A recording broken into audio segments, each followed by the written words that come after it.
As I live and breathe, what is going on, everybody? Welcome, welcome, welcome. I, of course, am proud to be one of your hosts for our weekly football show every Friday, 6:30 p.m. Watch it on YouTube, watch it on Twitch, or watch it on Facebook. All those are around, so make sure you follow, like, subscribe, all that fun jazz. But as you guys know, I can't do this without, my co-host, the most knowledgeable football guy I know. And I'm telling you, he's got to be stoked that his Jets are doing so well. Let's bring him on, Mr. J. Rush. What's up? Stoked? Yeah, why not, right? But we're stoked because we got some football action going on. Very much indeed, got some sir. football action on. We had a new breaking news fancy thing. All this stuff. I'm gonna break the breaking news for those that's of why you who you're don't here. know. What's going on? Are we ready for it? I don't know if I can handle it. Can we handle this? Todd Gurley has officially retired. Wait, that's not the breaking news? Todd Gurley the third, might I add. Yeah, I thought that was the breaking news, but I guess it's not. I guess there was bigger running back news that wasn't there. Go ahead, tell them about it. About the running back that is no longer in the NFC South. Not like it matters because the Saints are fucking atrocious, but we'll get there, ladies and gentlemen. Don't you worry. Stay tuned. McCaffrey now going to San Francisco with Jimmy G. What a big move for, I think, all parties involved. I think this is great, if you would let me, sir. I think the Panthers are the worst team right now in the NFL. Like, there's no, they don't have that. Baker is out. What are you doing over there? McCaffrey gets out, goes to San Fran, which clearly we lost Trey Lance earlier in the season, and then Jimmy G had to step in, and they're making it work. Debo is going to lose touches now because of McCaffrey? What do you think, Mr. J? On paper, you would think so. I know, Gurley, I appreciate it. I fixed my glasses. See? They're good. They're even now, I think. I fixed it. What's up, Gurley? How are you? But, I don't know about that, Gurley. I don't know about that. But, yeah, back on task. The music seems a little loud now, but that's okay. Okay. Thank you for you could ask Gurley. She thinks the music's a little loud. But it came in louder once you started the show, so. Well, now we want to just add a little bit of ambiance to the show. But no, do you think he plays Sunday? That's another question. Big matchup. That's the bigger question. Do I think he plays Sunday? Yeah. I do. I don't think there's no reason he wouldn't. Well, he's literally, depending, I don't know where the Panthers are, travel-wise, are they in Carolina? Are they on the West Coast, etc.? But, I could see him playing it to capacity. I can't see him getting 20 carries. I'm sure they want to get him 20 carries. I think he'll get like 10 to 15. I think it would be solid, but I don't think they're going to overwork him. He's going to see what he feels with the offense, see how they work out together. But I think this is fantastic, not only as a Saints fan to get fucking McCaffrey out of our division, but I think it also could revitalize this man's career. I mean, he's had a couple of setbacks with injuries over the last couple of years, but now you're going into a completely new territory where it's San Fran. Like, you've only been in Carolina, you've been on the other side of the Americas, being on the East Coast. Now you're going on the West Coast. Is this a team? Jimmy G's a great leader. Do we see that McCaffrey becomes that number one running back that he was a couple years ago? Thank you, girl, for stopping in. We always appreciate you. But the question remains, Jay, could this be his breakout year now, coming to San Fran? Could that be a possibility? Well, we're already into the year, so it's not like a breakout year. Maybe a breakout second half of the year. Let me rephrase. He has been playing better than he has been for the last year or two, but that's because of injuries and everything like that. He had a bad game, gets injured for a couple weeks. I'm just saying now with San Fran, if you see him just starting to really just hit those 15 to 20 points a week in fantasy when people are looking for. Yeah, but I mean, the original question is breakout, whatever. We'll finally give it some love. Who do you think's been a breakout player so far? Good old football giants. Saquon Barkley is back. There it is. So, I think if we had to pick right this minute, I think he would probably be the front runner because his team is 5-1, and we couldn't say the same about McCaffrey teams. So, the argument can be made between McCaffrey and Barkley of, with the last couple of years, even with the injuries, McCaffrey was still a better running back than Saquon. But that's neither here nor there. Let's get into the results of last week, because I am excited to talk about some of these games.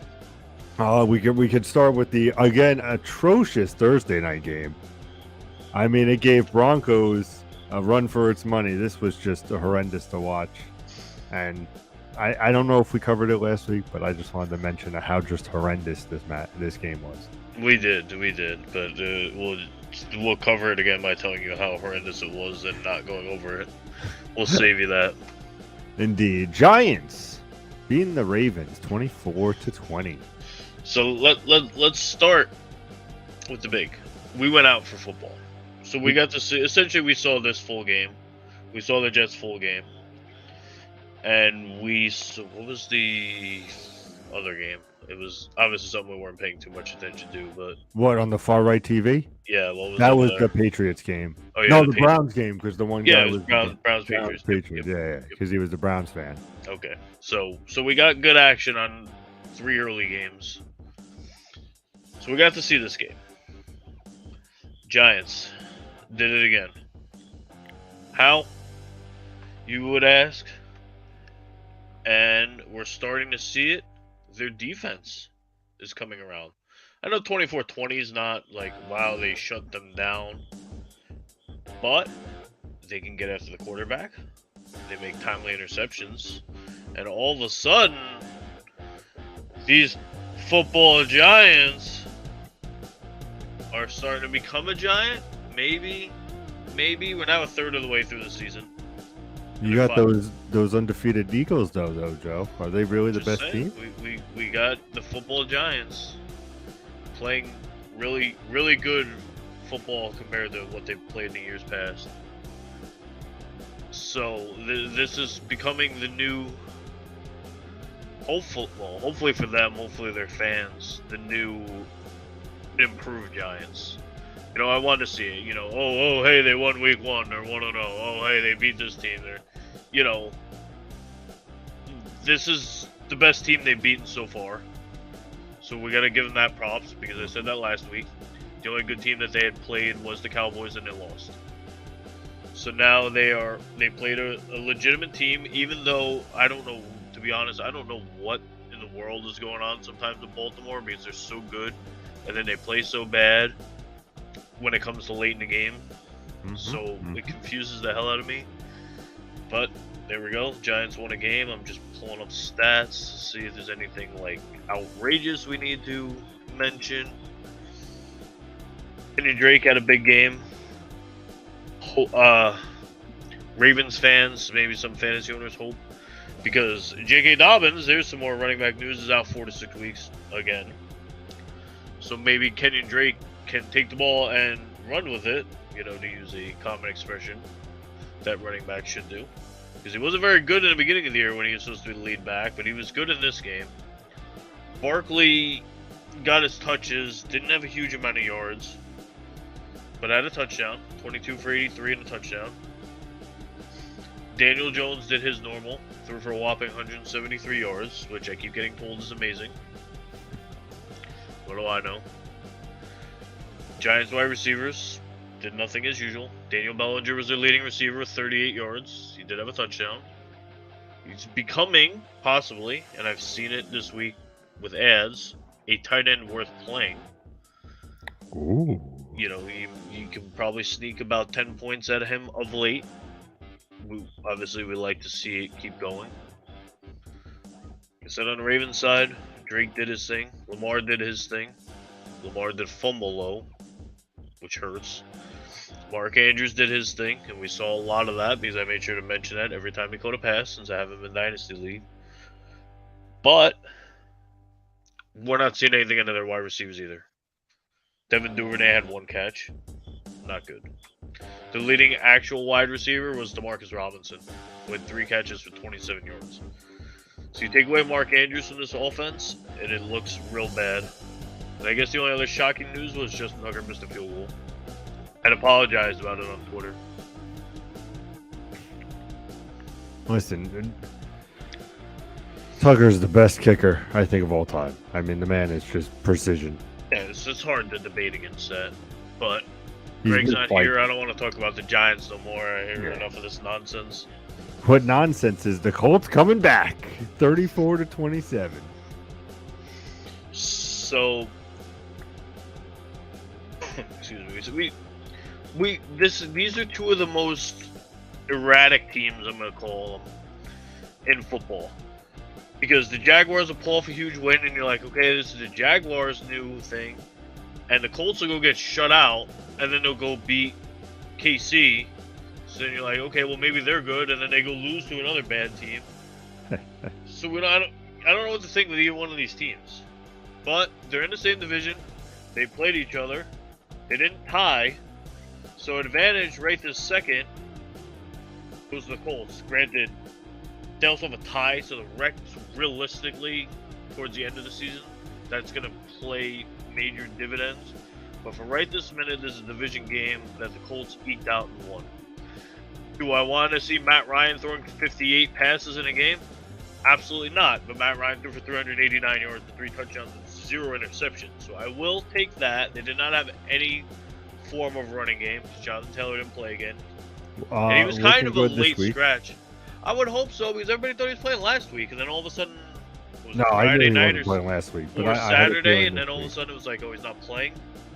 We knew Hines wasn't going to play, but we got the late in the week Taylor not playing, and that could have been a surprise. On Jacksonville's behalf, Trevor Lawrence was 20 of 22. That part's really nice. You know, that's beyond nice. That's amazing. But he threw for 165 yards. That's not amazing. So all I was telling me was he was throwing the ball extremely short, and anything they got out of that was yards after catch. Again, did not watch this game because we were the place we were at did not have the game on. I'm just going off of stats. Who really expected a 34-27 game? Let's be honest. Michael, well, that's true too. Michael Pittman was amazing receiving. Deion Jackson, a running back, had 10 catches, which for him is a great sign. And if anybody rolled him, he did his job. But other than that, again, another game where not a lot to look forward to. Christian Kirk had a touchdown. He also fumbled. I know they, it's 6 points and negative 2 points, but he only had 4 catches for 24 yards. So he literally wiped out his yardage with his fumble. So he neutralized himself right there. But a game that had 61 total points, all the offense came from one side. And this next game, it seemed like that too. Patriots 38, Browns 15. Again, we did catch parts of this game, but our attention was otherwhere. All of a sudden, and I don't believe he's qualified, as in, I don't think he's played enough yet. Bailey Zappi stats are legit right now. Like I said, I don't believe he's crossed the threshold of passes thrown to qualify for certain stats. But he threw for 309 and 2 touchdowns, no picks. And they dominated this game. Simple as that. Simple way to put it is they dominated this game. Nick Chubb, who leads the league in rushing, got held down. He only had 12 carries, but he got held in check. Kareem Hunt only had 4 carries. Amari Cooper had a touchdown, and I think I don't want to say dropped because I don't want to oversell it, I think he stepped out of bounds. Whichever it was, he could have had a second touchdown. In the grand scheme of things, doesn't seem like it would have mattered, but obviously for fantasy owners, it would have mattered. The scary part about that was he had 12 targets and only had 4 catches. So they need to get on board there. They need to get on the same page. You don't want to have 8 missed targets. That's way too many. Bengals upsetting the Saints at home, 30-26. Oh man, what an upset that was. So we know who you want to talk about, and we did watch this game. We had this game on.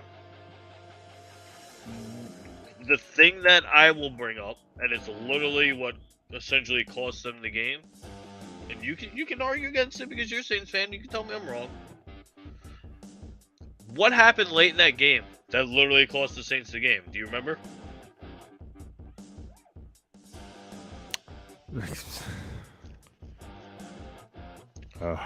Will Lutz kicked the field goal, right? That put the Saints up 26-21. Mm-hmm. They stopped the Bengals, held them to a long field goal because it was 4th and 20. They couldn't go for it. They held them to a long field goal, right?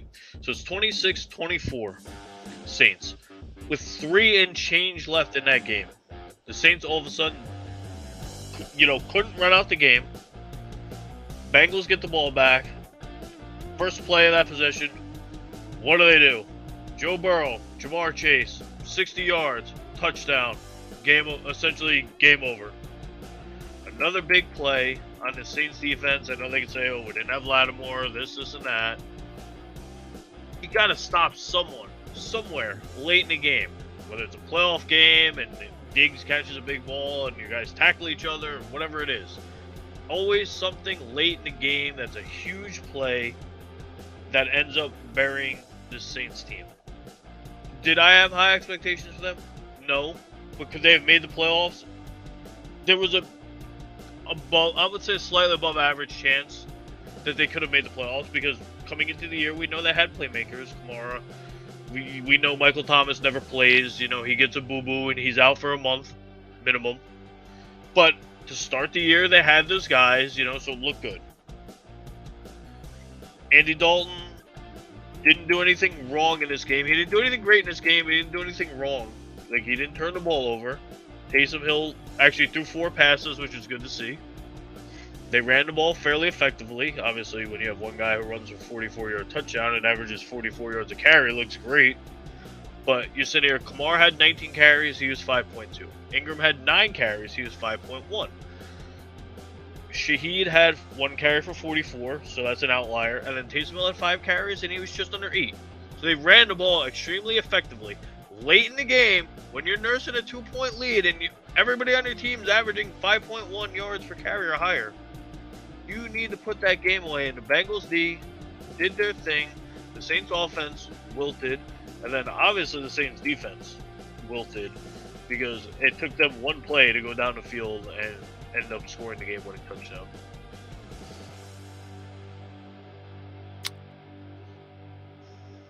May I speak? You certainly may.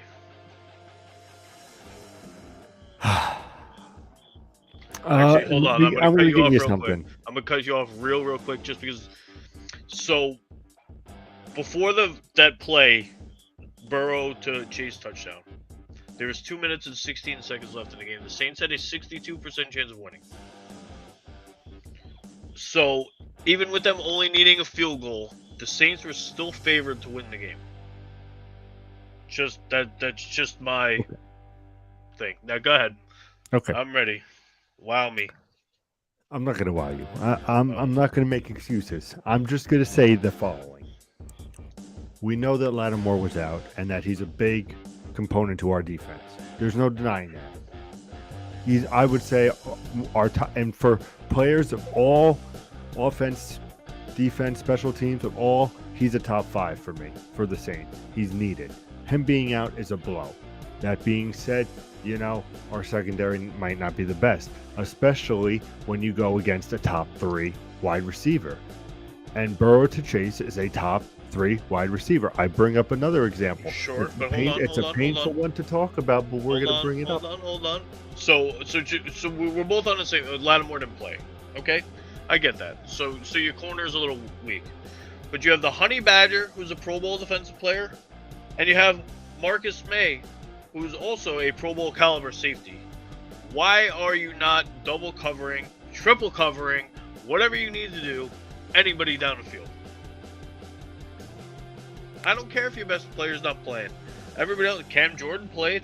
The guys who rushed the passer played, which helped your pass defense. So why all of a sudden, late in the game, all of a sudden we forget how to play defense in New Orleans? That's my qualm about this team. But now go ahead. And then I got a question. I got a very similar situation back. I got a question for you after. So in the playoffs, when Stephon Diggs, tried to get Stone Cold Stunnered and then ran down for the touchdown in the playoffs years ago. I relate to that because Stephon Diggs is a top 3 at the time receiver, and that's what I'm saying. Lattimore, I just always feel is a better. I take him any day as my defensive player, but it's just when you go against these top guys, and Saints maybe were thinking, Burrow and Chase weren't, Burrow and Chase yet. It's fucking week 6 and they still haven't shown up, and then we'll just do a one-on-one, and then Burrow and Chase goes, let me show you something. Listen, you're completely right. The Saints blew this week, this week, and we're going to talk about the Thursday night game soon, and I'm going to go off on a tear. So before continuing this, believe me, New Orleans, I'm going to rip us apart in just a couple of seconds. But let's talk about some great news. So my question is now Dennis Allen is the coach. Sean Payton's gone. He's a defensive-minded coach, which now bodes to a double negative because what are we talking about? The defense will late in games. Is it time to fire Dennis Allen? No. No? So he's the future. He's going to lead this team. Let me tell you something. I'm going to be honest. As a Saints fan, let's see how this year plays out. Plain and simple. I think that, yes, we're not looking forward to the start of 2-5, but, give it till a couple weeks. If there's promise, let's keep them for another year and then see. But if not, then you know what? You're out the door. That's what you're thinking? That he deserves a legit? Yeah, listen to me. Give him a year. He's trying to find his footing. Listen, you're coming off of Sean Payton. Sean Payton, for all that's worth, is a good head coach. I'd put him up there in the top 10s. I just think he's a very good coach. Good. So you have to fill those big shoes. Now, listen to what you have this year. Injuries. Michael Thomas, I get he's always injured, but Michael Thomas always injured. Kamara, hit and miss some weeks. Lattimore's out, We have Jarvis Landry, who's supposed to be, a good acquisition, not been on the field in 3+ weeks.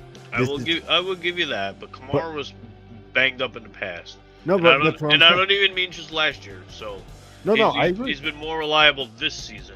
But that's what I'm saying. He is. But at the end of the day, you have to look as the Saints organization. Say, you know what, Dennis Allen, he's doing a good job over there. He's trying to make it work. We're seeing some nice games because look what happens when Michael Thomas plays. He gets the touchdowns. Kamara trying to hit his targets, trying to get some big runs. He had some big runs yesterday, which we'll get into. I think that if I'm in the Saints organization, I'm going to look at him, see how he finishes out the year, and give him one more year. Okay, you figured out what was worked, what didn't work. Move on from there. Sure. So, okay, I don't know this fully. I know obviously certain team. Why has Alvin Kamara not scored a touchdown this season? Is that a concern? I mean, it should be a concern. It's absolutely a concern. Why is the play calling all of a sudden like Alvin Kamara's not allowed? This is like Julio Jones a few years back before him and Matt Ryan, really hit the downfall.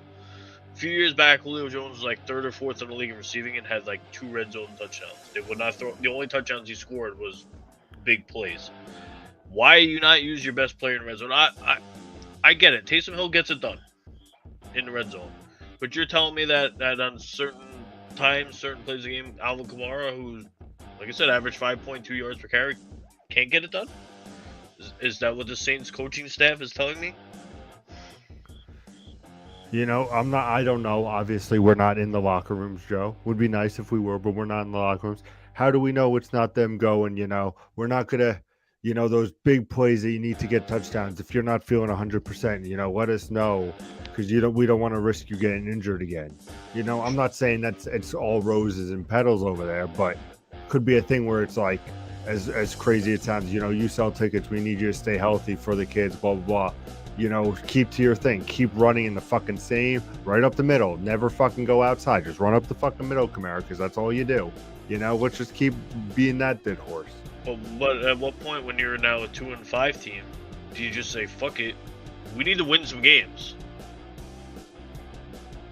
Alvin Kamara needs to go out there, and if he gets hurt, we're 2-5, whatever. We need to win some games at some point. Or are we just going to baby Alvin Kamara the rest of his tenure with the Saints? Listen, say, he can't use him in the red zone because he might get hurt, and that'll ruin our 2-5 season. Yep, no. We'll touch it more on Thursday, because I want to leave some fun talking for some Thursday's night game. But let's move on to the better thing for if you are an NFC South fan, is that Tampa Bay, good old Brady, lost to the Steelers. Am I reading that right, Joe? We sort of had this on. I think it was flipping back and forth. What a fucking train wreck this game was. Brady wasn't good. I mean, it wasn't bad, but it wasn't good. There was no running. I don't know if you have him in fantasy, not to cut you off. He has not given me a good week. You do know I have him. I have him in the Dynasty League. Oh, yeah, that's right. It just makes you fun. But again, you know what, to be honest, I don't even want to talk about the Buccaneers. Just push them to the side. The Steelers won this game. Great on them for showing everything, things that we thought couldn't be done. But I do want to touch on something else. I feel like Pittsburgh, for an organization that's, of class, discipline, all those things, if you've read about them this week, they're becoming a circus sideshow. First, it's Trubisky got benched because he got in an argument with Johnson, a heated argument, and that's why he got benched, and Pickett became the quarterback, and then talking about Claypool possibly getting traded, and then it's like, oh, well, Claypool wasn't even there when the fight broke out. He was in the bathroom. Who cares where Claypool's taking a shit? I don't give a fuck. But why all these things are getting leaked, and this and that, and infighting and whatever. Steelers, get it together. I know you don't have Ben and all that. Mike Tomlin's still there. Crack the whip. Get it going. Get your team going. Sounds like Kenny Pickett's going to be good to go this week, and he's going to take back the starting job, even though Trubisky came in and essentially led them to victory. So I don't know. I just feel like this is a top tier organization starting to take a little swan dive, and as a football fan, that's not what you want to see. You don't want to see, like, oh, hey, team with a great history, and now all of a sudden they're becoming, I don't become a joke, but, literally like a circus, like a clown show. You go from being up here to now you're down here, and you're the laughing stock. Like, they go, just Pittsburgh. need to figure out the quarterback situation over there. That's their problem. I think they knew what they were doing. Like, Pickett was going to be the guy down the line. Didn't pan out that way. But I think they knew. They were a year late on addressing this needs. They should have had the dialogue back and forth with Ben. Ben did announce that he was retiring fairly early. Unfortunately, not early enough for them. Maybe the year before. And I'm not saying the quarterback class later in the draft was I get, yeah, blow up the world, but they should have had some kind of plan in place. Their plan was, they had Mason Rudolph. He's a serviceable backup. He was never going to get a shot, and that's the big stink he's made about. They didn't really have a plan, and then it became, Pickett, hometown guy, became their guy. Great, perfect. got Pickett, you got young wide receivers, you got a young running back. Your offense should be acceptable. You can have growing pains because they're all young. Again, acceptable. But your offense, your defense, I know you have injuries. Watt got hurt. He's one of the best pass rushers in the league. But I'm just talking about, like, there's no mesh. It's not like it's that instead of that. They need to get on the same page. Maybe, and I don't advocate for firing very often. And I'm not even saying to fire Mike Tomlin. Maybe they need another, like a change. A new visionary. A new offensive coordinator or something. Yeah, just says, hey guys, we are the Pittsburgh Steelers. Let's go. But right this minute, coaching staff's in place. Whatever. Huge win against Tom Brady. Let's keep it going. Let's not come out and get shut out by whoever you're playing in your next game. You know, keep that momentum going. You got to get Najee Harris going. He had a receiving touchdown, which, as we talked about early in the thing, he was a good receiving back. So whatever if they can't run the ball, like if the O-line isn't good enough to run block for him, they keep throwing him the ball. Just boom, because you got to get him the ball. Enough said. Falcons beating the 49ers 28-14. So, what did this outcome scream? We talked about it early. It's a team that has high expectations, and they go lose to the upstart Falcons. And what do we see a few days later? Somebody's got Christian McCaffrey. Yeah. Hey, you know what? Overall, and we talk about all this time. This is Marcus Mariota went 13 of 14 passing. And when I said if they let Mariota do his thing, that's literally his thing. I don't want Marcus Mariota throwing the ball 30 times because it's not going to be pretty. He went 13 of 14. Beautiful. They beat the 49ers. They did that. Caleb Huntley had 16 carries. Algiers had 15 carries. Mariota had 6, average 8 yards a carry and a touchdown. Yes. Do that. Do I have Drake London in multiple fantasy leagues? Yes. Do I want Drake London to have 100 yards a game? Of course. But you're an Atlanta Falcons fan, you know, whatever, you're the owner, you're this guy. This is your recipe to win. You run the ball, and you efficiently pass the ball, and boom, they beat the 49ers.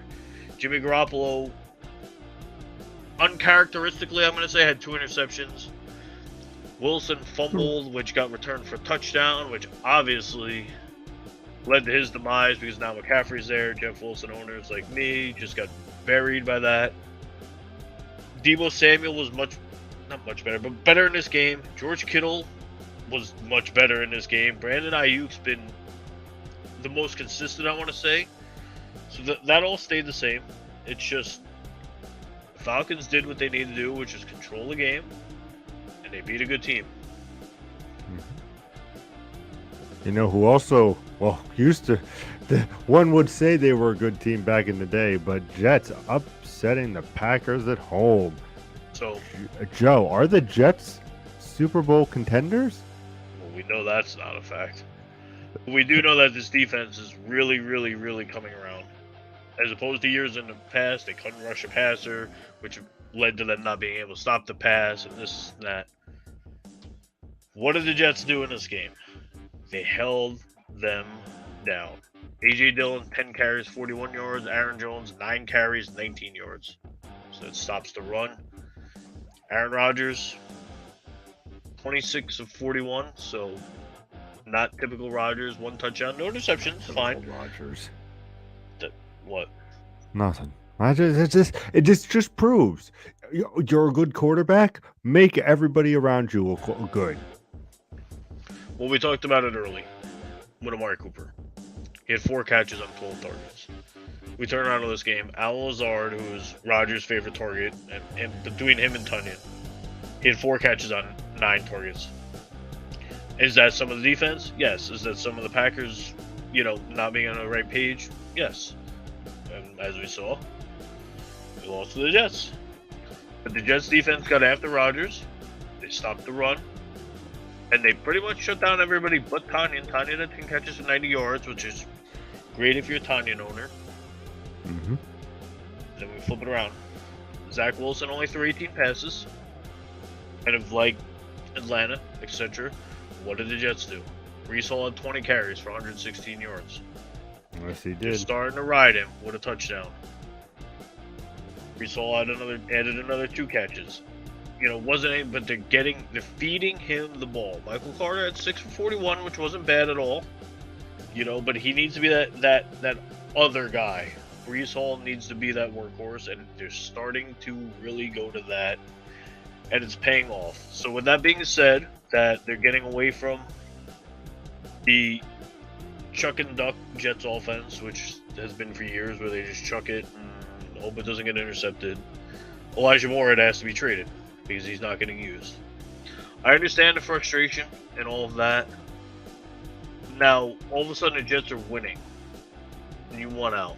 So what does that say? You're a me guy who wants him, you know, wants his bread, whatever you want to call it. If you can't be excited that, you know, nobody had that expectations of you and you guys are winning, that you'd rather be on a now 2-15 Jets team since there's an extra game. You know, you'd rather get 5, 6, 7, 8 catches a game and be 2-15 than, you know, get a catch or 2 a game and be 4-2 and tied for a wild card right this second. I know it's early, but you know, positives. Listen, let me tell you something. It leads to my question to you, sir. Last year, the Jets had a total of, wait for it, 4 wins. Yep. This year, already, week 7, they have 4 wins. Do they get a win this week? Do they get a win this week? Well, I mean, obviously, at some point down the line, they're going to get another win. But they're playing Denver this week, and we know how all over the place your boy Russell Wilson's been. I have to. I'm playing Geno Smith again because I can't play Russell anymore. If they pound Brees Hall, well, let me go back on that. If Brees Hall, because they're playing in altitude, can handle the workload, they should be able to beat Denver. But again, you know, he may not be used to the altitude and all this and that. They have started finding that success. Maybe Michael Carter does take up a few more touches just because the altitude. But if they stick to the formula that they're on, you use those 2 backs, yeah, absolutely. Because Russell Wilson is a train wreck. Denver's offense in general is a train wreck. You know, Melvin Gordon's not getting used. I could have helped the team win, but they didn't want to use me. And then all of a sudden they hash things out. Like, come on, Denver. You know, you gave up the stuff to get Wilson, and you're not getting it done.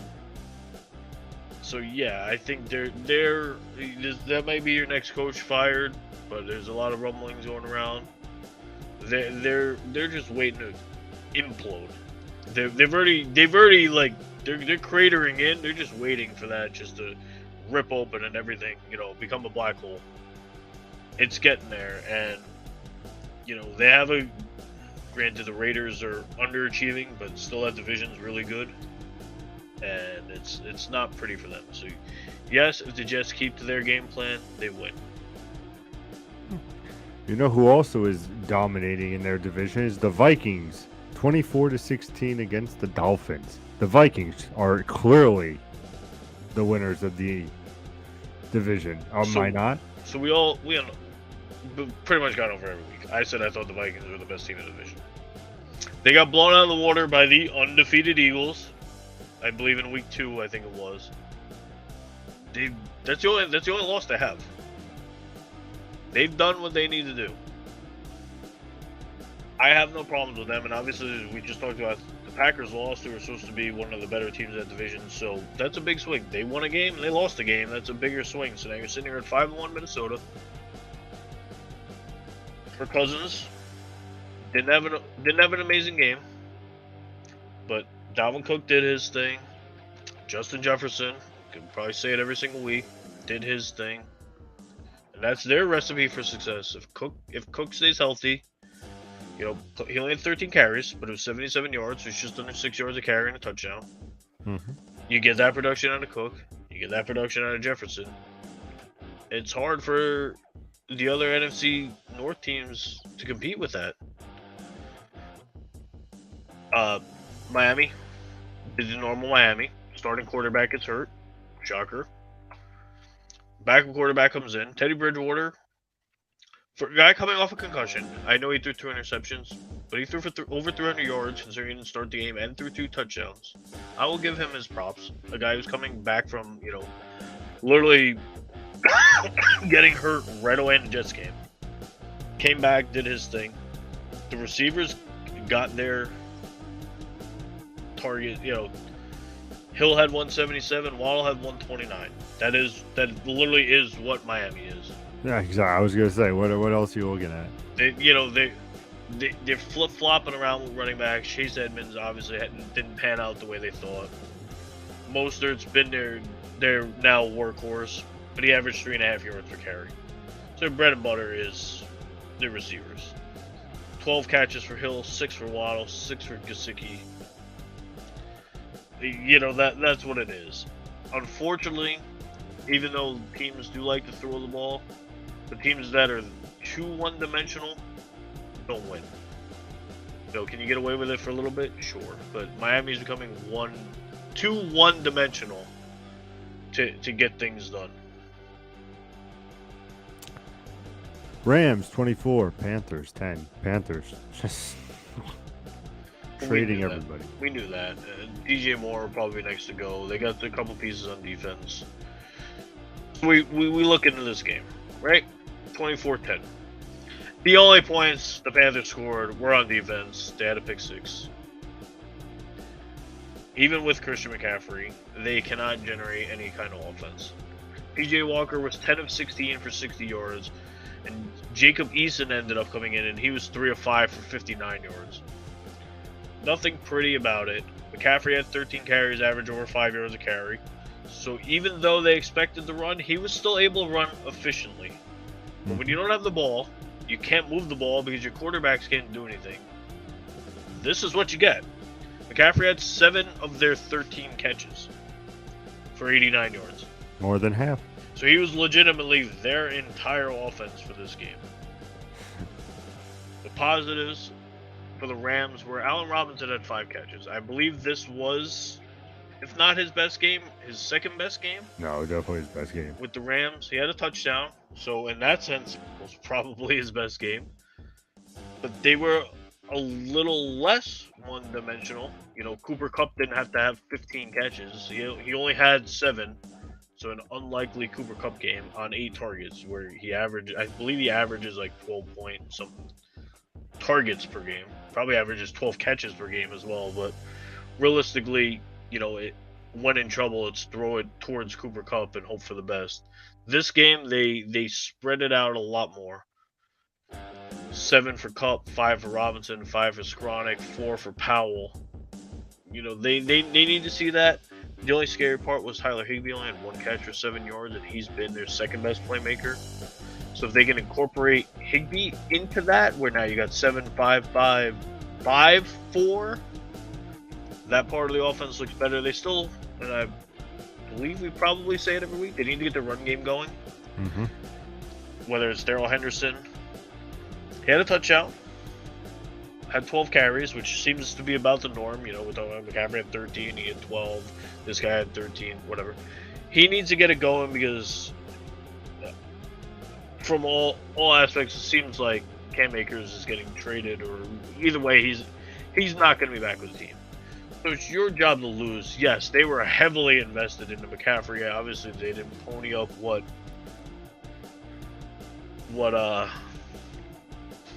San Fran did, which I guess is scary because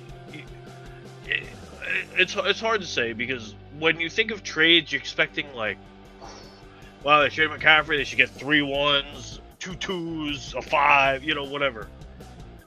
But running backs don't hold the value as quarterbacks, etc. So with that being said, they still gave up a ton for Christian McCaffrey. You think it was too much? In the grand scheme of things, for their future, probably. But that's why I understand Carolina making this trade. You're not going anywhere with McCaffrey. So now and McCaffrey's not getting any younger. They always say that, once running backs start pushing their 30s, that's where it goes downhill because of all the wear and tear and everything. Christian McCaffrey ain't getting any younger. And for a team that's now, not winning, he's extremely expensive for them. So you turn that into a 2, a 3, a 4, and a 5, and then a 5 next year. Everybody be like, oh, 5, and then you get Tom Brady went pick 199, all that. But these are guys that are gonna, hopefully for them, shape their future. There's no reason why on a Carolina team a future 5 isn't somebody who steps into an important role on the team. So yes, this is a great haul for them, and if they can pull, and I'm not saying they're gonna pull off 4 picks for DJ Moore. But if they pull off something where they can either turn that into something bigger, or they just completely rebuild, say they get a 3 and a 4 for DJ Moore. They're sitting there with 3 3s, 3 4s. You could turn that 3-4 into a 2, back end 1, whatever, or you hold it and you get just that much more, top tier talent per se. Good on them. They need to do that because they're not going anywhere, and to be honest, they're not going anywhere anytime soon. So let's get them weapons. They drafted a young quarterback. Eventually, they're gonna have to give him some stuff to use. So, let's go do that, and kind of get on with it. Cardinals Seahawks 19-9. Seahawks win. Do I even have to talk about Kyler Murray? Because I don't. You know what it is. He sucks. We'll get there. Plain and simple. He sucks. But what offense did he bring to the table? Passing touchdowns? 0. Rushing touchdowns? 0. Interception? Check. Fumble loss? Check. You scored 9. You scored 9 points. Well, Seattle again, was a team that has 0 expectations. Kenneth Walker now starting because of injuries. 97 yards and a touchdown. The receivers, Noah Fant had 6, which is nice that they're using him because he's part of that Russell Wilson trade and somebody who should be a playmaker. So the running game was nice. I want to see a little more out of the passing game. Like you said, you're starting Geno Smith. He didn't throw any touchdowns. No, he didn't. And that's the issue. Like get me a little more. You won the game, awesome. But just give me a little bit more, and you guys will at least be contenders. You're better than Arizona. You went out and beat them. But just give me that teeny tiny bit more. Your team with nothing. You're playing with house money. If you guys go ahead and win 8 games this year and go 8-9, you're feeling really good about that. You're at 3-3 right now, which is right on pace to go 8-9, 9-8, whichever. Keep that going. Build off that. You had a strong running game. Let's get both aspects going. Let's get the run and the pass going. Bills 24, Chiefs 20. Bills won at Arrowhead. Statement game. Do you think it was because Josh Allen was on a mission to prove motherfuckers wrong? I don't know if it was because he was on a mission to prove motherfuckers wrong, because in this game, this game didn't guarantee you anything. You win, you won. You lost, you lost. This isn't a playoff game.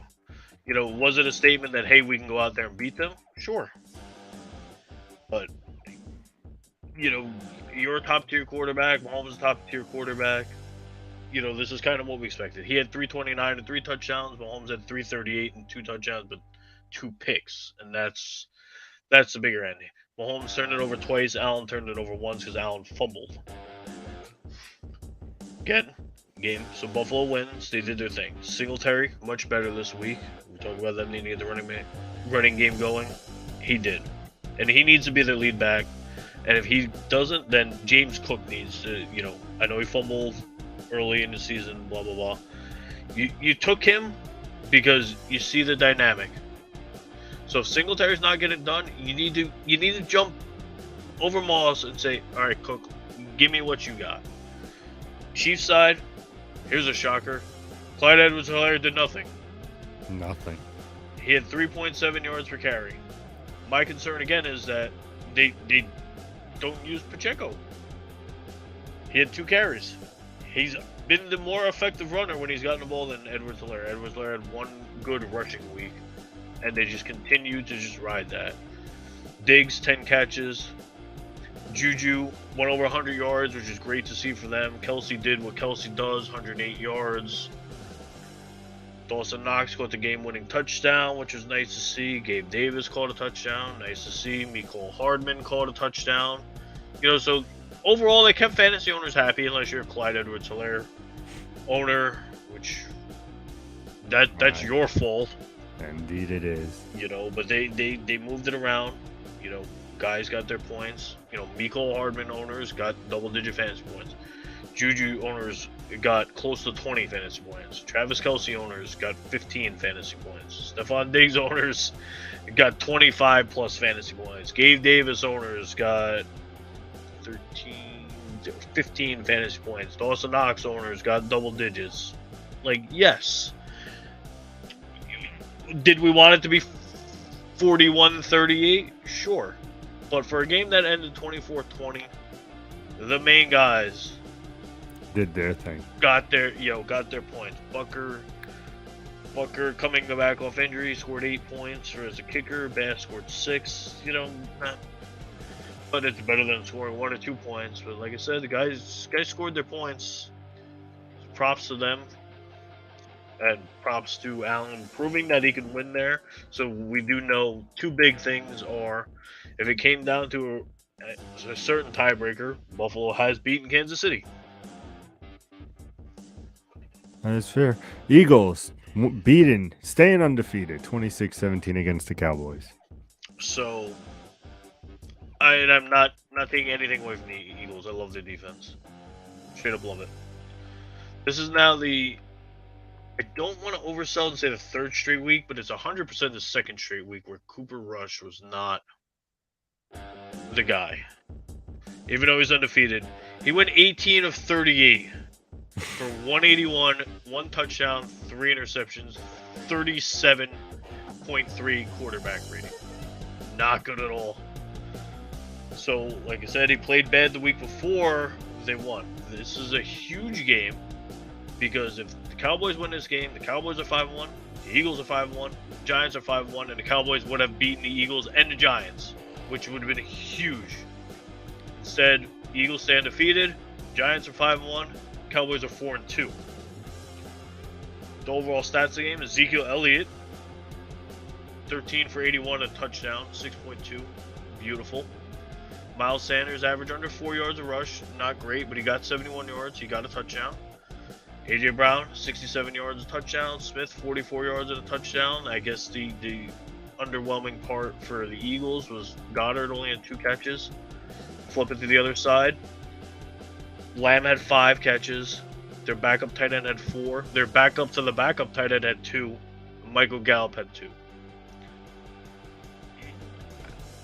It's hard because, again, Cooper Rush brought nothing to the table in this game besides turnovers. So, if you're a Cowboy owner, rejoice. Prescott's back. So if you have a CeeDee Lamb, hopefully Michael Gallup, if Schultz can get healthy. The hope is that Prescott could be a little better than 18 of 38. If he's Which he is capable of. Certainly is. We know he's a Pro Bowl quarterback and all that. So their offense hopefully gets a little more bang, especially playing, I believe they're ranked as the worst defense in the league coming up because they're coming up against Detroit. They should have no problem putting up points, even Prescott being a little rusty. So stay the course, Cowboy player owners. Zeke, more of Gallup. I'm more on the, like if you have CeeDee Lamb, whether it's Dynasty League or not, you're feeling he still have 5 catches for 68 yards. But the Michael Gallup who only had 2 catches. Zeke, who's been mostly down this year, had a better week. Like stay the course. Don't. It's not the Titanic yet. Just give them a shot to see what they can do now with a healthy Prescott. 19-16 Chargers. Broncos doing it again. I'm so Boring glad we got everybody. yet another Broncos primetime game. It was amazing. It was just amazing. I love to see it. Don't So, you? This game. And don't get me wrong, Justin Herbert was not great in this game at all, but they won. Russell Wilson, though, I know it's over 160, but Russell Wilson had, I think it was 167 yards at halftime, right? And this game went to overtime, so they played extra. He had 21 passing yards in the second half. What? This is the guy you paid for? In a game that you lose by 3 and had 21 passing yards in the second half. With your number 1 running back out for the year. So it wasn't because they ran the ball. Latavius Murray was their leading rusher. And then Russell Wilson. So it's not because you ran the ball. You didn't have some amazing running game that just, carried the load and said, team, get on my back. No, this is Russell Wilson, who lost by 3 points in this game and threw for 21 yards in the second half. What are we doing, Denver? And that's exactly why I said the Jets can easily beat them, because what the hell are they doing?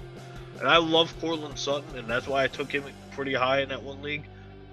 I'm getting to the point where I'm like, I don't even know if I can play Courtland Sutton. That's how bad Russell Wilson is.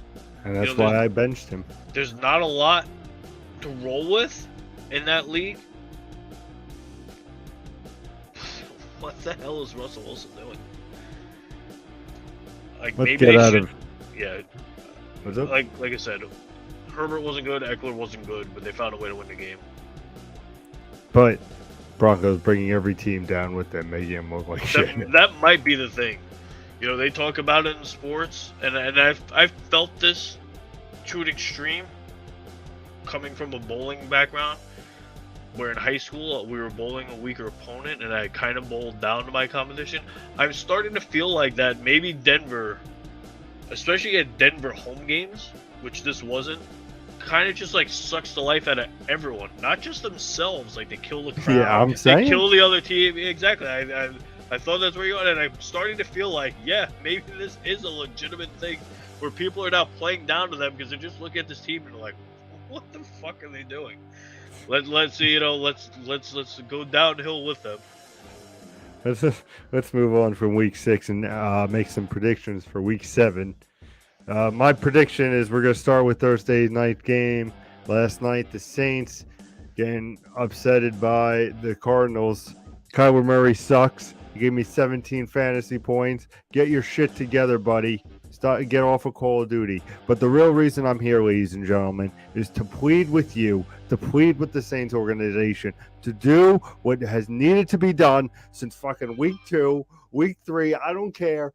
Bench Andy Dalton and put in Taysom Hill as quarterback. I'm done, Joe. I'm done. I'm done with this team and their nonsense. He threw 2 interceptions. He looks like dog shit.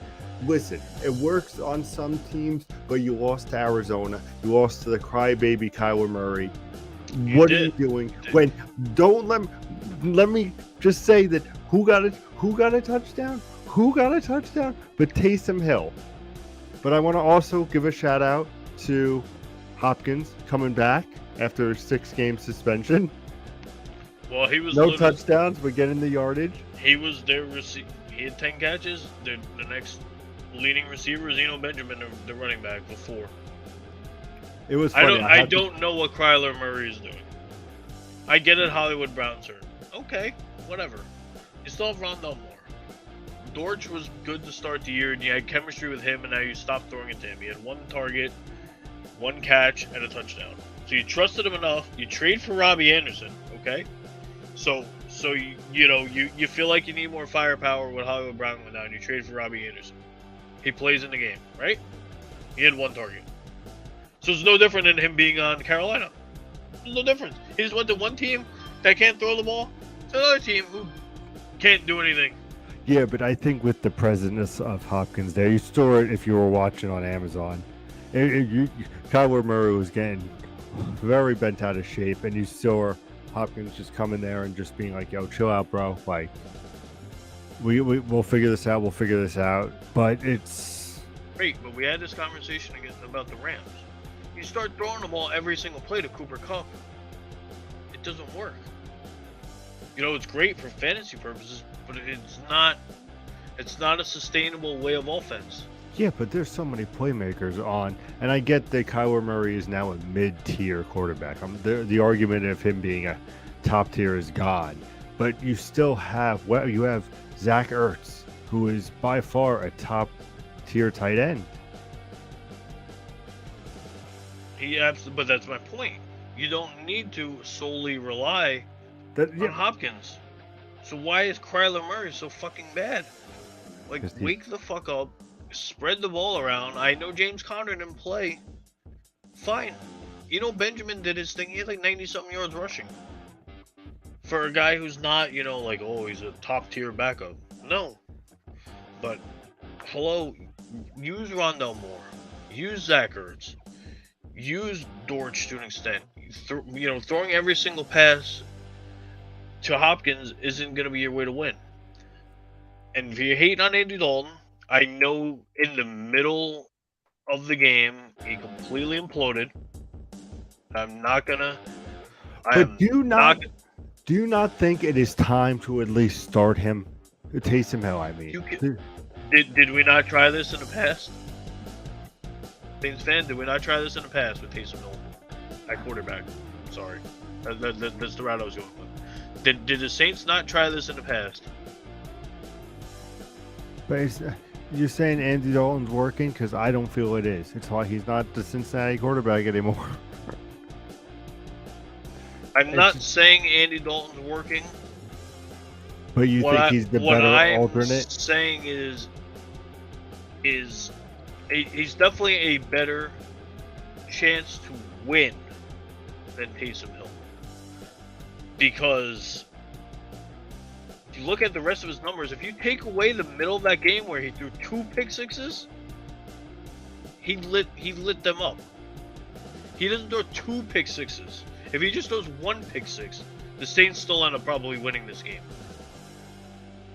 So if you just take one of those away, they win the game. But he literally blew up at halftime. What happened in the beginning? 53-yard touchdown. They have the lead. Then he touchdown to Taysom Hill. They still have, you know, at that point, now they're up 14-6. Arizona gets back in the game with their, like, 4th-string running back or whatever Keontae Ingram is. They tie the game. And then Andy Dalton implodes. And it's 28-14 New Orleans at half. You think the game's over, right? You're already down 2 scores. You got no faith. They start the second half. They kick a field goal. What does Arizona do? They come down and score. It's now 35-17. You're down 18 points. You're like, no fucking way in hell. Andy Dalton, touchdown to Johnson. Andy Dalton, touchdown to Johnson. Boom.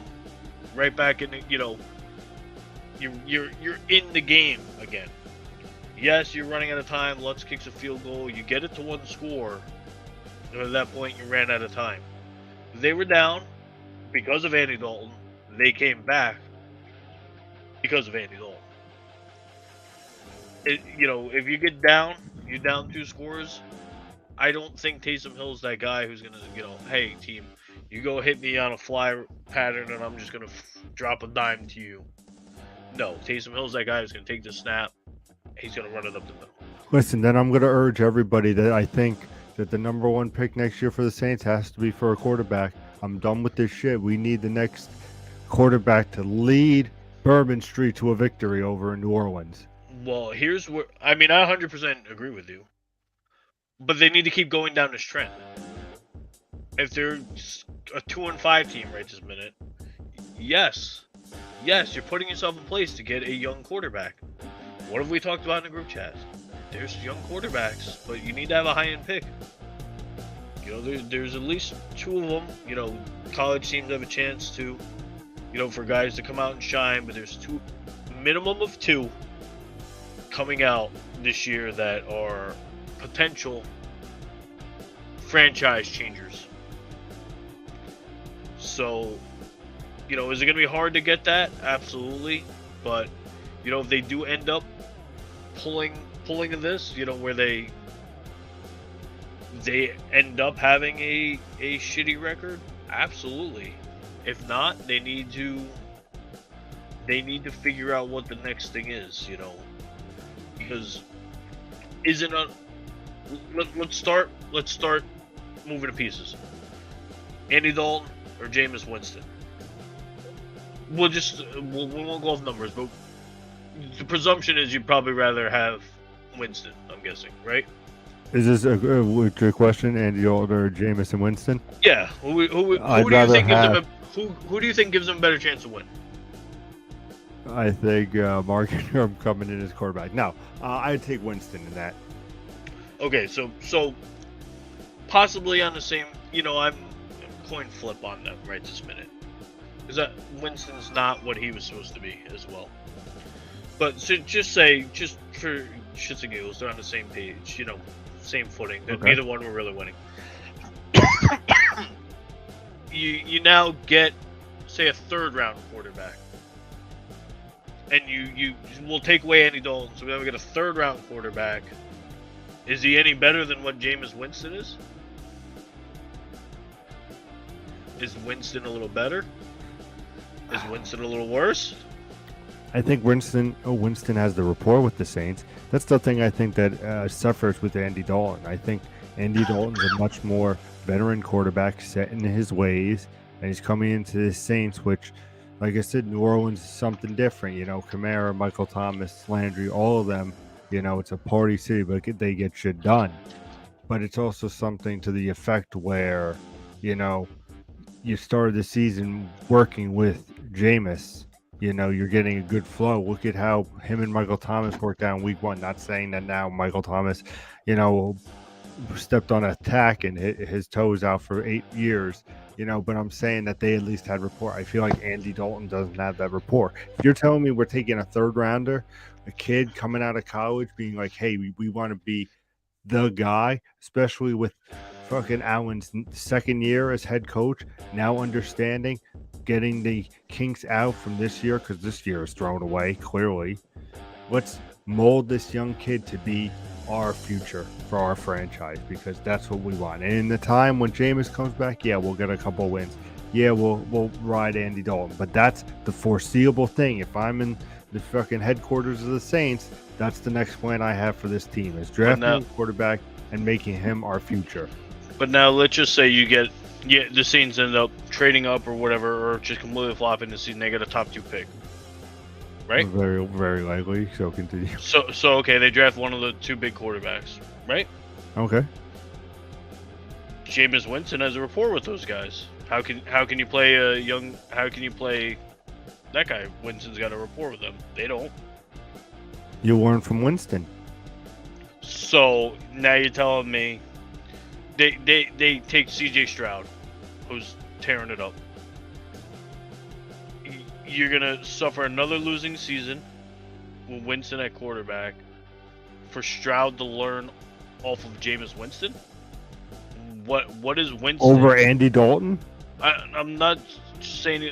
What I'm saying is that you're telling me that you're gonna have CJ Stroud sit another year while Jameis Winston goes 4-13. Yeah, but I give the kid a chance. Like, yeah, you have a rapport. When he's not starting week 1. Oh, we'll see in preseason. We'll see who jives better. But what does preseason tell you? If he jives with just CJ Stroud comes in and he's playing with the 3rd string guys and he lights up, Carolina's 3rd string guys. What does that tell you?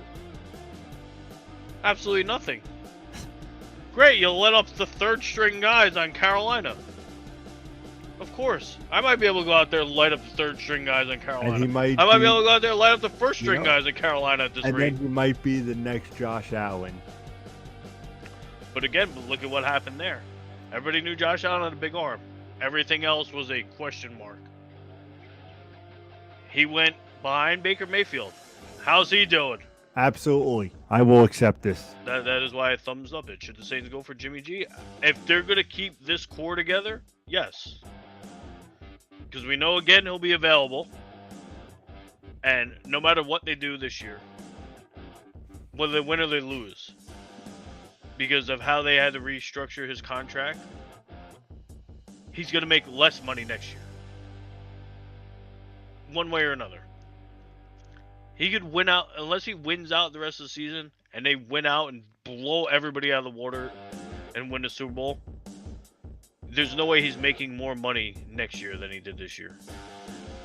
Either that or a team is just so unbelievably desperate that they got in a bidding war with themselves and said, here's 50% ownership of the team. Let's go get it.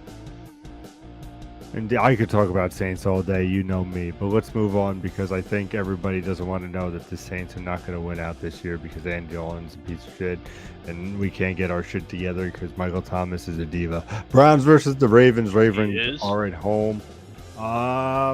Let's have a good game for the Ravens since you lost last week. Well, again, we talked about early. Dobbins is hurt. So we need to see somebody other than Lamar take charge in that running game. Browns, we know are bad. The Ravens are bad late in game for whatever reason.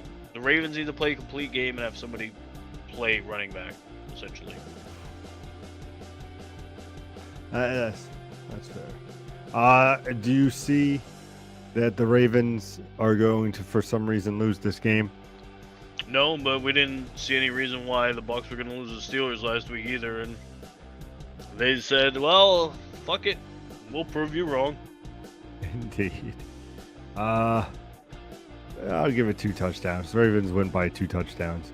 Bucks, Panthers. Good God, I hope that neither team wins.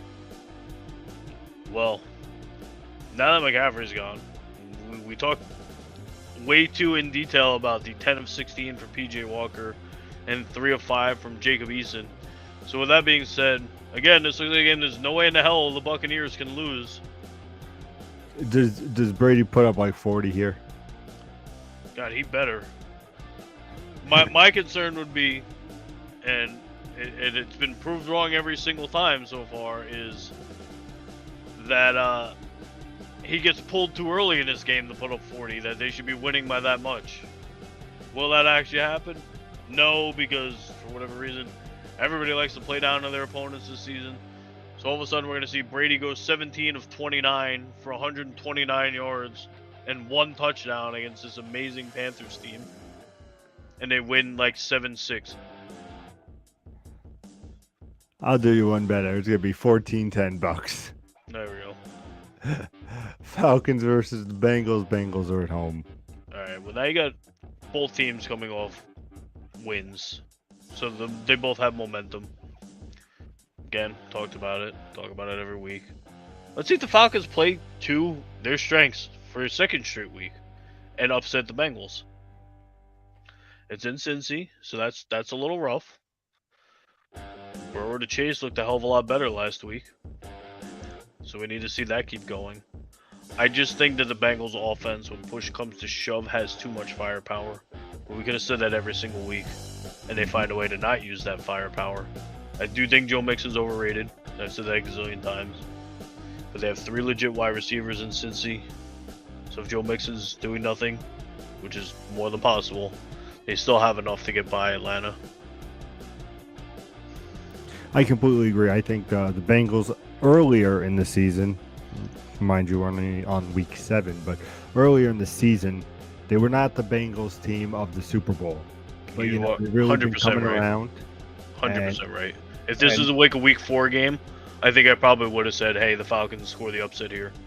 But now they're like you said, getting back to it. They're becoming the Bengals. They're becoming the Bengals again. Like you said earlier, they have the receiving core. Joe Mixon, not the greatest running back, but you know what? If he doesn't have a bad game, like Joey said before, he definitely does bring it up with Jamar Chase or whoever may be on that team. I see the Bengals having no problems going against the Falcons. But if, like you said, the Falcons play to their strength, Mariota just does that, 14 for 15 passes, your run game is strong, all of that's working, I don't know if you're going to be able to overpower this Bengals defense, but I wouldn't put it past Joe. I wouldn't put it past this team. these teams to have the best game of the week. Actually, thinking about it, I think if they play to their strengths, this could be a very entertaining one to watch. But I do believe that the Bengals will definitely win. Let's go 28-20. What do we got next? Lions. Not unreasonable at all. That's what I figured. I think that was a good overall. Lions versus Cowboys. Cowboys are home at the AT&T Stadium. And Dak is back. So, we've seen the Lions look real bad, especially defensively late. They may get some help this week. It won't be decided until tomorrow. But Swift certainly could play in this game. I thought he was healthy. I got the report. He's questionable, and they're calling it a truly questionable. He's been ramping up to try and play for the running back coach. You know, and you take it with a grain of salt. But they were like, you know, we're taking it day by day. We have to see, which is correct. Because even in normal life, some days you wake up and you feel great and you're ready to go. And other days you wake up and you feel like absolute shit. Swift said on Wednesday that he's pushing towards playing. He could be back week 8 against Miami, if not back this Sunday. Of course, Jamal Williams and Craig Reynolds are Detroit Tups running backs after Swift, and both could play a role even if the starter is ready to play. If he does play, he is projected for 12.5 points. Yeah, but what did you say? Like, it's definitely 100% reasonable that he plays next week. Does he go this week? I would put it on a 60-40. I think he does play. You know, and obviously we know he wants to play. But, you know, we need to see it. He's been practicing, which is great. You know, that always trends you in the right direction towards playing. But he is their franchise. So they're very protective of him, which I fully understand. I think if Swift plays this game is going to be, you know, the Cowboys defense gets after the quarterback, but if Swift can go, and Swift can give him like 10, 12 carries, this may be a game where the Lions hang in there. I'm not saying the Lions are going to win this game. But we see the Lions of the early season where they were where the Lions are back to being competitive. Yep, I agree with this statement 100%. Swift playing scares me, of course. And early game Dak, they need to get him in rhythm since he hasn't, you know, played and is playing with a hand injury, etc. Because it's in Dallas, crowd's gonna be loud. If they win the coin toss, I bet you they take the ball first, which means you're gonna have a pumped up offense, a pumped up crowd that leads to overthrows, things like that. If he can avoid that, you know, they're fine. I still think the Cowboys win the game one way or another, but I think the Lions are so much more competitive with Swift playing. Even though you know what's coming, you know, they hang in that game if Swift plays. If they don't, I still think they'll put up a couple points, but I think their defense is just so bad that Dallas can get it going. So I'm thinking another good week for Zeke, which will give him back-to-back good weeks, some momentum. He'd feel good. Fantasy owners obviously feel good. But as I told you about earlier, let's get Michael Gallup going. I don't have Michael Gallup, so fantasy-wise means nothing to me. But you know, if you're a Cowboy fan, you're a Michael Gallup owner, you want to see some of that, you know, get him going. Coming off an injury, he's now his 3rd or 4th game in. Like, let's go, Michael Gallup. Let's go. I completely agree. I think this is the Cowboys' game to win. I think they will win. I think Dak coming back, you know, maybe a little rusty hand. I get you, but it's still Dak, when push comes to shove, being at home, being in that atmosphere, I think it's going to be enough to definitely not upset the Lions. I think the Lions are going to be in this game, especially, like I said, if Swift plays, you know he's in for the big plays and the big points. So hopefully we see that. I give this game a great old 35-32, Jay. I was thinking in the 30s, but I'm like, Dallas' defense is good enough. Yeah, but let's go with a high one. And Detroit's defense is bad enough, so Dallas could certainly get into the 30s. I'm not sure if the Lions will. If Swift doesn't play, I really don't Swift think play. will. That's why I said if Swift plays. Aha. But go ahead, move on to this one because we all want to talk about this one. The greatest team ever to ever exist in the NFL this week or this year. Sorry, this decade is probably the best team. It's the Giants facing at home or going to Jacksonville. So let's just start off. We're gonna put it to deal with my headaches. So in my math class, my 8th period math class, the teacher's a baseball coach, but he's also a Giants fan. There's another 8 in there with me, and he's also a Giants fan. So after class, naturally, what do they talk about? Hey, you think the Giants are gonna win this week, or So I gotta hear about this. So I got McJiggles, I got McJiggles' dad, and I got 2 more Giants fans. Still, nobody's buying into the Giants. I get it, the game's in Jacksonville. And what do we always talk about? The home team gets 3 points, right? So you start off with Jacksonville +3 for being a home team. Well, the spread is Jacksonville +4, which means they're still legitimately favored to beat the Giants. And Jacksonville sucks. They're back to sucking again. And they're still favored to beat the 5-1 Giants. Greg, get in here and tell me. Tell me about how great the Giants are and why they're favored to lose to a bad Jacksonville team. That was very animated of you, sir. My goodness. The Tigers fucking Giants. Fuck them. You just want to be the best. They beat one good team. They beat one good team. And the Giants. I actually, you know what? I really do hope they lose to Jacksonville. Because then they beat one good team and lost to one really bad team. Then what? The better the drunk. Maybe. It's a pretty good possibility, but all I'm saying is Jacksonville's favored by a point.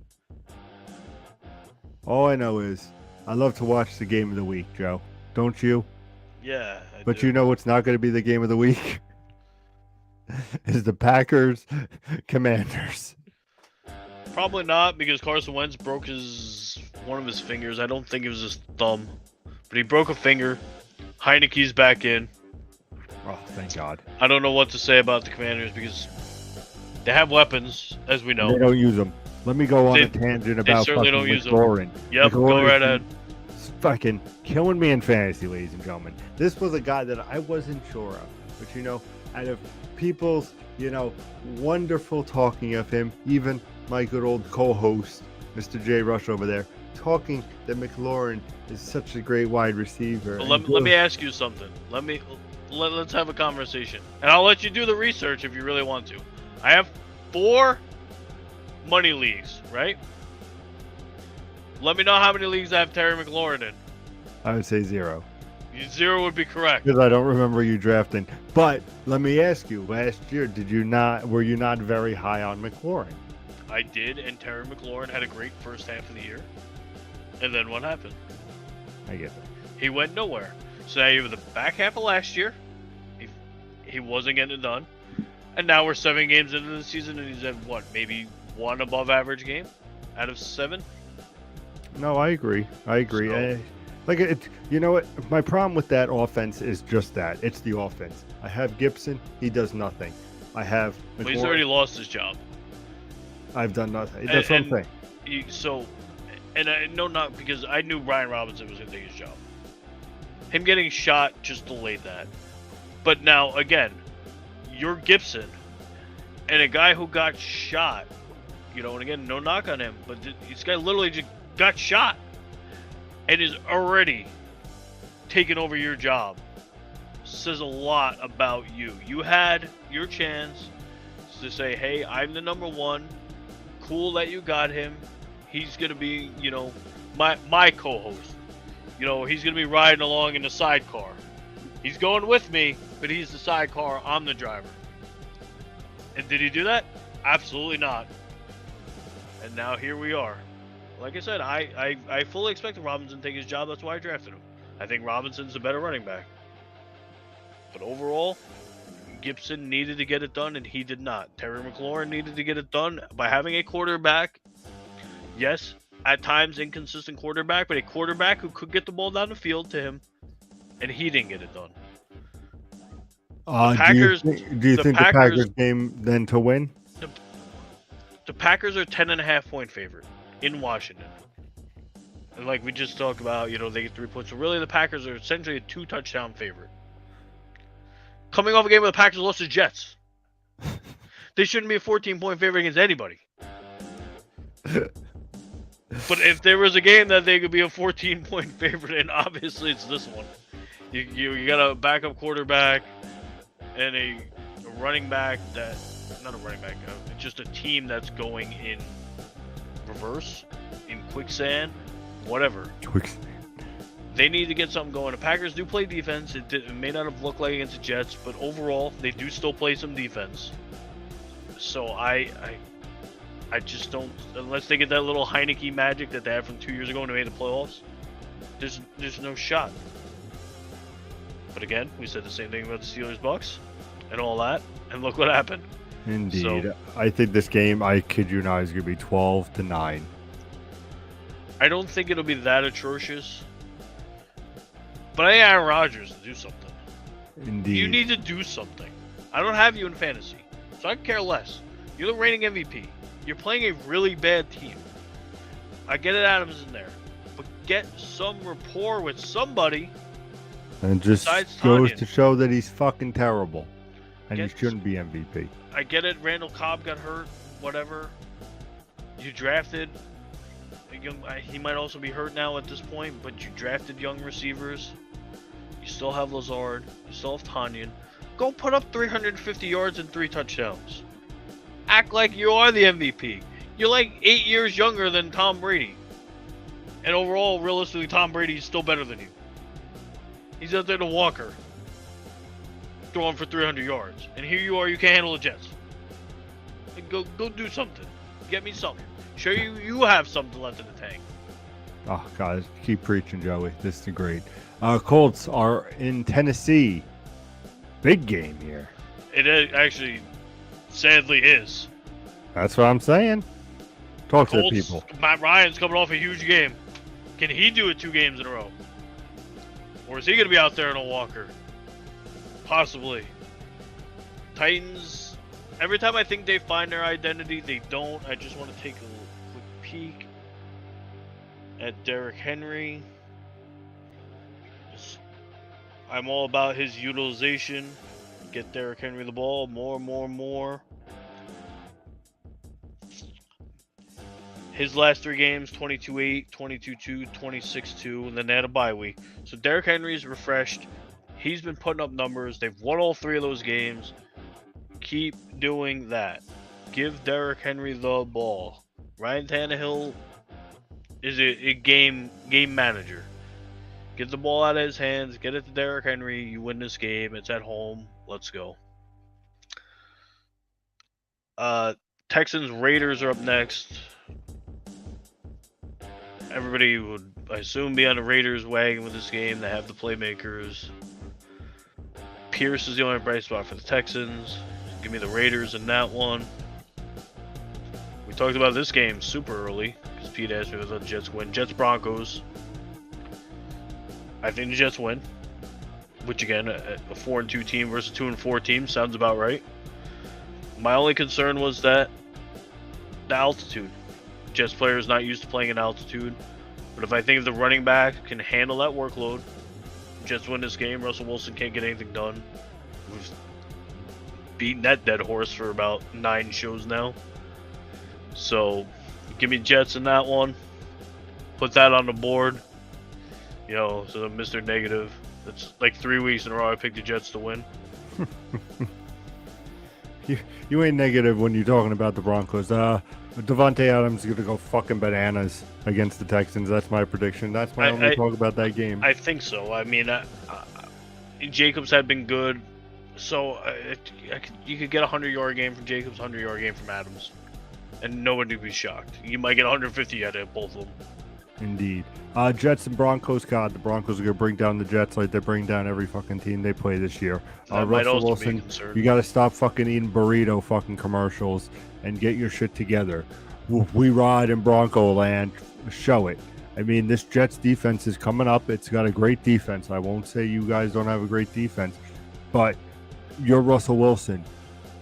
You've been to the Super Bowl, man. Like, come on, get your shit together. You have Sutton. You have Jerry Jeudy there. You have weapons. Fucking use them. But at the end of the day, I feel like if you have Hall, you play Hall as your running back, because that boy is sitting on my bench because I have too many running backs. Anybody in the league. I mean, I'm looking for wide receivers. But Hall is going to, I think, have a monster game. Jay and me said it before. It's the altitude. If he can adjust, the sky's the limit. I think Jets win, and I think it's going to be a pretty decisive, like 21-7. I think the Jets are really going to show up, and I think it's going to make the Broncos look and say, okay, what do we do here? Our next game, Chiefs 49ers. 49ers are at home, and McCaffrey is there. And the big question is, will he play? Reading his no card, yeah. The scary part about his no card is he's going to be very limited in touches, and they plan to mostly use him around the goal line. So, with that being said, he certainly could hit projections just by scoring touchdowns. But if he doesn't, that's going to be a backbreaker. So, it says NFL Insider Jordan Schultz reports there's a pretty good chance McCaffrey will play in Week 7. Schultz said McCaffrey, who was traded to the Niners on Thursday night, would not see a full complement of snaps, but would be used around the end zone. Kyle Shanahan said on Friday that he considered drawing up some new red zone plays for his newly acquired running back. McCaffrey drafters probably will have to start him against Kansas City if he suits up, for lack thereof better options on their bench or waiver wire. Jeff Wilson could retain some appeal if McCaffrey is going to be used on a very limited basis. Let me tell you what McCaffrey's going to be used for. Ladies and gentlemen, McCaffrey's going to be your touchdown guy. He's going to get one touchdown, and that's going to be it. So if you're looking at getting maybe like 7 points out of McCaffrey, this is the week I think you get 7 points out of McCaffrey. I think he's going to be getting a touchdown, and that's going to be it. I think it's going to be Debo for the mainstay saying, hey, buddy, like I see that you're here. Get to know what I do here, and then we'll make it work. But now let me just hit something here. So they're playing a good team, right? 100%. 49ers coming off a loss to Atlanta, right? Yep. You get down 2 touchdowns early-ish in the game, say mid-second quarter. So you got 2.5 quarters to go. I'm with you. Are you not inclined to get McCaffrey in there more? Oh, obviously. You're coming off a bad loss. You know, I know it's Week 7, so you got 10 games left, counting this one. This is a 17-game season, so you got 10 games left. It's not early, it's not late, but you're coming off a loss to Atlanta. You need to start winning some games at some point, don't you? That's part of why you got McCaffrey. So if you get down early, are you just going to concede and say, all right, well, McCaffrey's a full go next week? Or are you going to say, hey, maybe we need to use McCaffrey a little bit and spring him a big play, get this offense going? I mean, if any time San Fran would be winning, it would be this week. I mean, you have the newly acquired McCaffrey, who, like you said, could make a bigger input depending on the Chiefs. The Chiefs coming off a loss at home to an AFC team that is equivocally their rivals. And you're going against the 49ers, who has always been in the NFC playoff picture and always been a contender against Jimmy G. For whatever reason happened with Trey Lance, you know, he had to take up the mantle. They're making moves to make it happen. So you are in San Fran territory. You know the fans are going to be crazy. They're going to be excited for McCaffrey. I think that this is the Chiefs' game to try to show. I think everything is in the 49ers in their pocket right now. I think this is a 32-21 San Fran game. I know it's in San Fran. San Fran's pretty good on D, but they're banged up. I don't think so, and I don't think they're going to let McCaffrey get enough touches. I'm pretty sure the Chiefs should win this game, but, you know, we don't have to agree on everything. Can we agree, though, that this will be the game to watch? In the 4 o'clock slot, yeah. Yeah. Hit me with this juggernaut game. Seahawks go in to Charger land. Good God. Now let me tell you something. When he said, "Oh, I played Geno Smith this week again," yeah, Chargers defense is not very good. Mm-hmm. And somebody chirps in all beginning of the season about how amazing the Chargers defense is. They suck. And you could go on your thing and make excuses, injuries, blah blah blah. But you know what? What team in the NFL does not have injuries? Because you can take the worst team in the league, and if they're not getting injuries, they're going to be competitive. You know, I'm not calling the Lions the worst team in the league, but the first 3 weeks they were competitive. Lions have injuries. They drafted a wide receiver in the first round. He ain't playing yet. So they just right then and there they have injuries. Their other top pick got hurt, sprained his ankle. Swift got hurt, sprained his ankle. Teams get injuries. The teams that rise above their injuries, you know, and we know I hate the Patriots, but they had that next man up mentality, and next guy stepped in and did his job. I don't understand why more teams can't do this. I know the talent's not there. You know, replace one guy with another. The Chargers defense is not good. Blame it on whatever you want. You know, oh, Keenan Allen hasn't played. Keenan Allen hasn't played defense. Yeah, that would help their offense, which maybe keeps the defense on the field. They have Justin Herbert. They have Eckler. They have Mike Williams. They have Everett. They have weapons, whether Keenan Allen plays or not. So they can keep the defense off the field. Even when they do, the other team just goes right down the field, and then the offense has to go back out there anyway. Last week they looked better, but again, they played Russell Wilson. So I think this would be a fairly safe game to start Geno Smith. Like if you were at options where you're like, oh man, I have a coin flip at quarterback, Geno Smith or blah, you know, it's not like you're playing Geno Smith over Patrick Mahomes. Exactly. But if you're in that thing like me, the one league I have 3 quarterbacks, and it's like, okay, whoever's playing, however is the matchup, that's who I'm playing. If you're running like that, yeah, this seems like a lot safer game. Well, let me tell you something. I think it is going to be a safe bet that Seattle's going to beat the Chargers. Like you said, Chargers defense not looking great, and you know, good old Pete Carroll said about an hour ago that he is feeling really good about the chances that Tyler Lockett and his little hamstring, he's going to play against the Chargers. So you got Tyler Lockett coming off. Fantasy players be playing him. I know, because I got me nobody in that wide receiver league. Well, so obviously anybody playing helps, but the thing that goes lost is the Seahawks have a rookie cornerback who leads the league in interceptions. So offenses are the things that always get the love. Under the radar, the Seahawks are playing some defense. They're not the Legion of Boom, but they're playing some defense.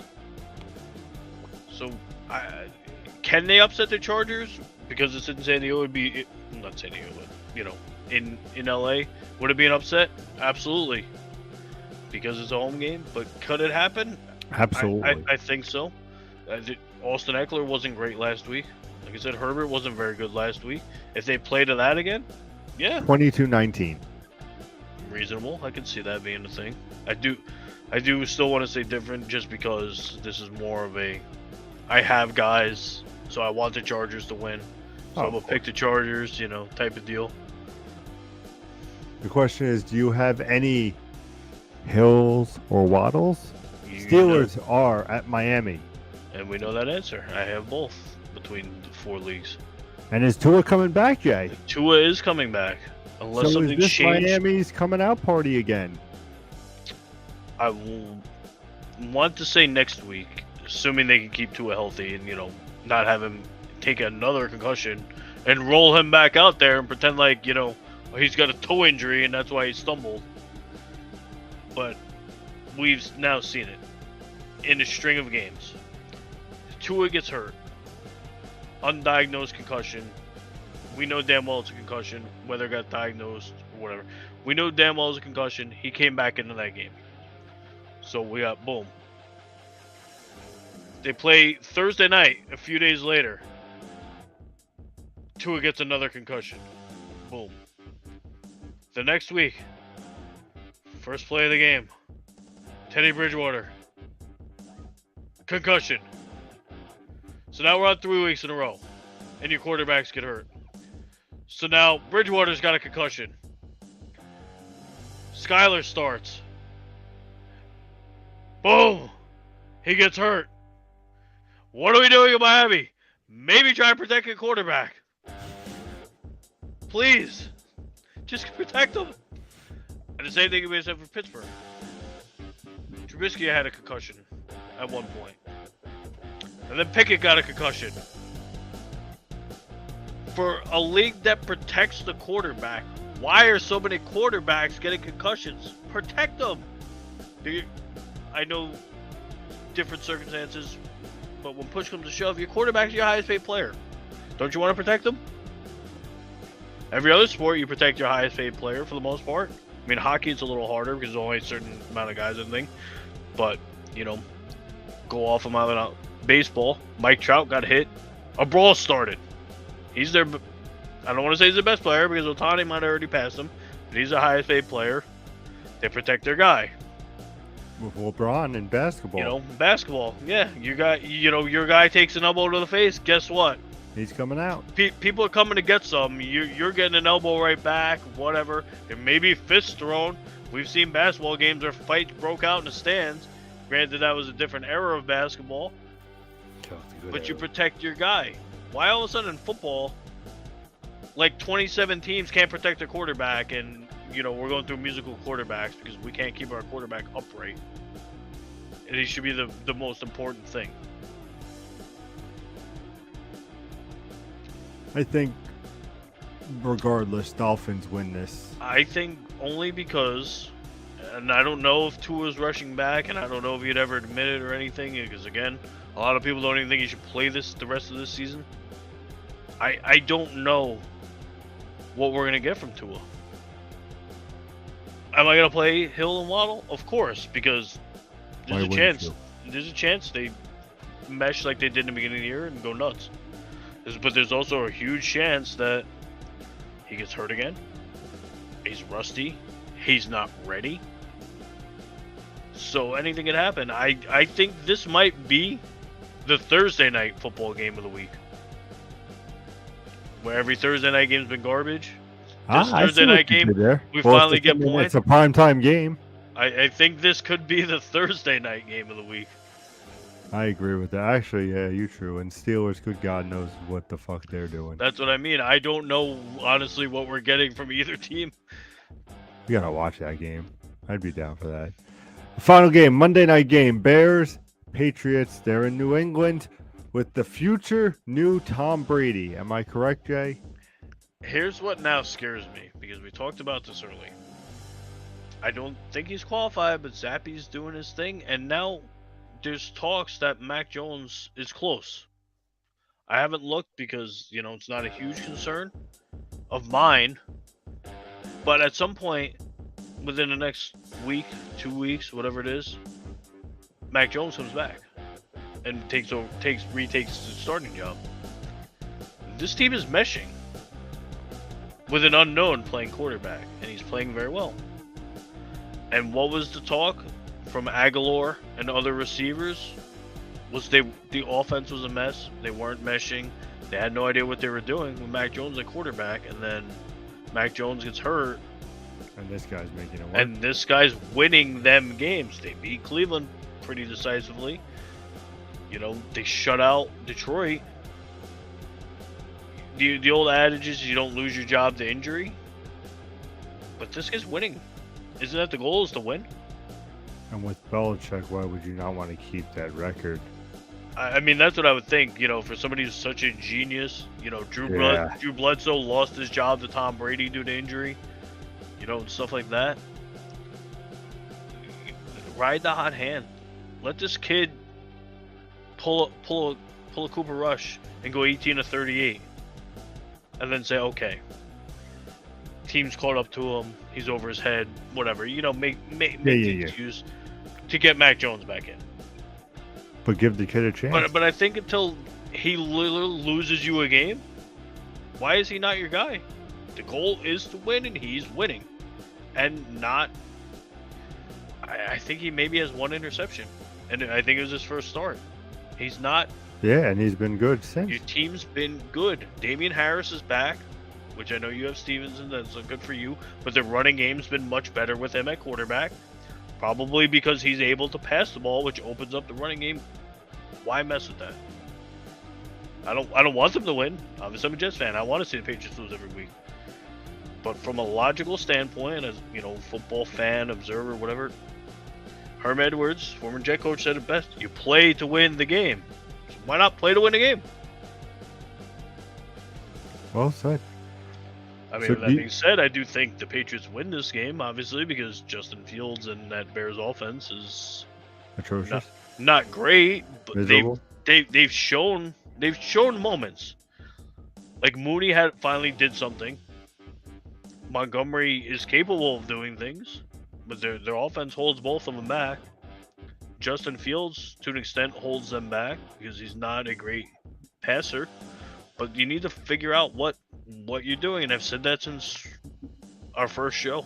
The Bears need to figure out what their offense is. Mm-hmm. So with that being said, I don't think so. Belichick can stop them just because there's no threat. There's no deep ball threat. There's no whatever. So if they're running David Montgomery, he's going to stack the box. They're going to stop David Montgomery. He wants them to throw the ball down the field. I do think this is going to be another like last week, like a 38-16 game by the Patriots. I was going to ask you if you thought this would be Thursday night game number 2 over here. We get no, but I like the kid over New England, and I hope they do well. Like I said, I'm not the biggest, I know you're a Jets fan, obviously. I love the Bills for other reasons, like that division just. But let me tell you something. That is definitely something where I would love to say, you know what, all 4 of those teams are somebody to talk about, whether it be bad or good. But if Belichick and this kid make it work and they just mesh, like you said, that's the key thing. You want to win, you want to mesh. And the Bears are not there. And I think that's going to be the reason why the Patriots win this and end our Week 7 predictions. I mean, just to chuck a new one in there. New England is still in last in that division. So that feels great. As a Jets fan, you just sit there and say, haha, New England's in last. But, again, they've been winning with this kid at quarterback. Miami was winning until Tua got hurt. So, this division's going in right. We all know Buffalo was good. We didn't expect the Jets to be good, but the Jets are playing good. So all of a sudden, this is one of those divisions where it's like, okay, teams play. They play. You're not expecting the Jets to be the Chiefs. The division games are going to be great games. Yeah, exactly. They'll be competitive games. Exactly. Which in years past, where the Patriots win 48-3, and you're like, in MetLife nonetheless, and you're like, what the fuck? We scored 3 points. So fun fact, next Thursday's game is going to be Ravens at Tampa. So I'd be curious to see what that's like. So thankfully, it looks like the Saints broke the Thursday night curse. They definitely did. Because there was points scored in this game. And I really do hate short week games. It's awesome because it gives us something to do on a Thursday. Like, hey, we got football on a Thursday. But I hate these games. But at least it's giving us, a game that should be worth watching. Definitely been probably the best on paper Thursday night game so far that we've had.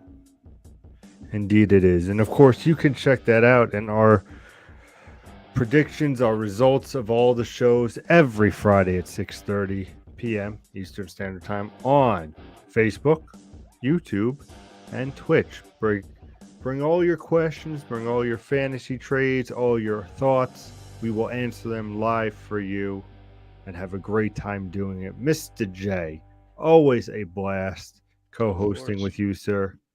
I look forward to it every week. Absolutely. So we will see you all next week and have a wonderful time.